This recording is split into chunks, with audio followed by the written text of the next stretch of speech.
Hello and welcome back to GP Video Podcast by Nadia. So, as I made a short video podcast yesterday about menopause, and I think menopause is one of the most important topics that we deal with in GP world.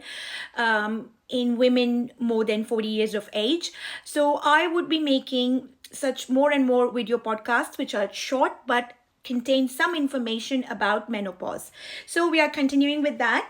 Today I am at a website called Australian Menopause Society, and the topic that I'm going to, the subtopic that I'm going to discuss today is called estrogen only menopausal hormone therapy.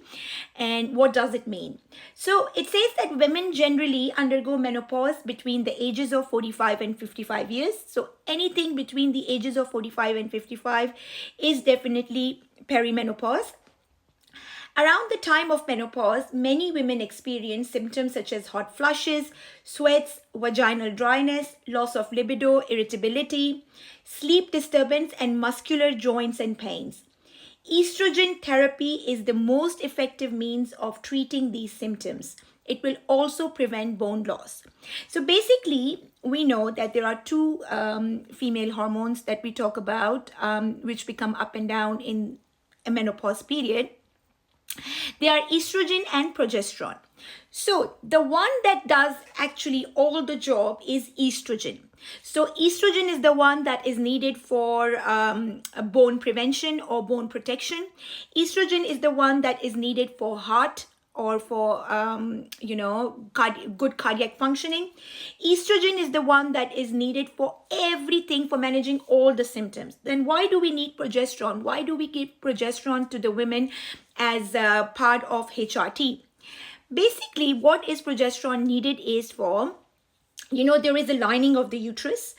And what estrogen does on that lining is it actually makes it really prolific. It makes it to multiply. It makes it to, grow.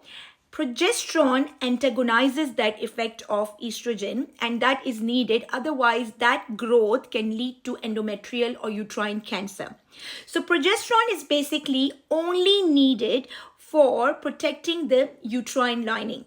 That's all. That's why we give estrogen along with progesterone to the women who are menopausal or perimenopausal and have got a uterus.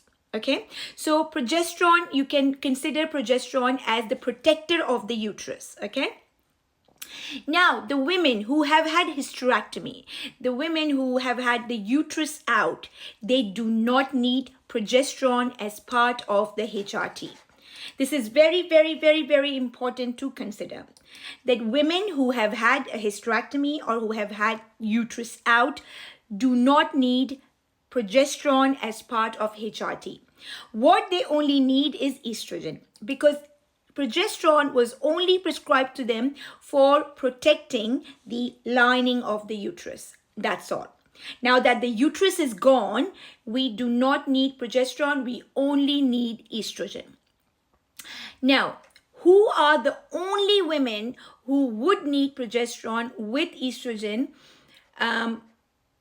despite having uterus out? These are the people who have had endometriosis. So the women who have had endometriosis, what is endometriosis? Endometriosis is the presence of endometrial lining of uterus outside the uterus. So the women who have suffered endometriosis in the past, although they have had the uterus out, they might still need progesterone because they might still have the endometrial lining somewhere else that can grow as part of the unopposed estrogen administration.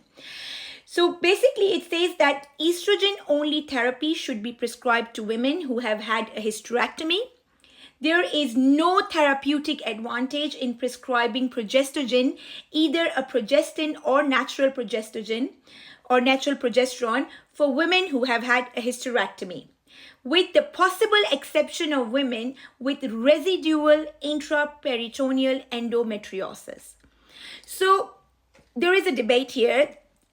Are we going to give progesterone to all those women who have had endometriosis in the past and have had all kind of endometriosis removed, or to the women who still have a bit of intraperitoneal, which is within the abdomen and pelvic area, they have got a bit of endometriosis left?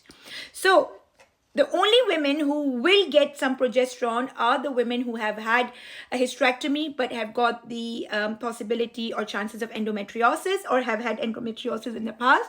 Otherwise, ladies who do not have issues with endometriosis and have had a hysterectomy done, they will only get estrogen. If we give women, the women who have had hysterectomy, if we give them both progesterone and estrogen, there is a distinct disadvantage in terms of increased breast cancer and thromboembolic risk and adverse changes in cardiovascular risk factors. So instead of improving the chances of good cardiovascular profile, giving progesterone can actually have adverse changes and also increased risk of breast cancer and thrombotic risk. So estrogen only for women who have had hysterectomy done. All right, and we'll come back to this topic again in our next video podcast.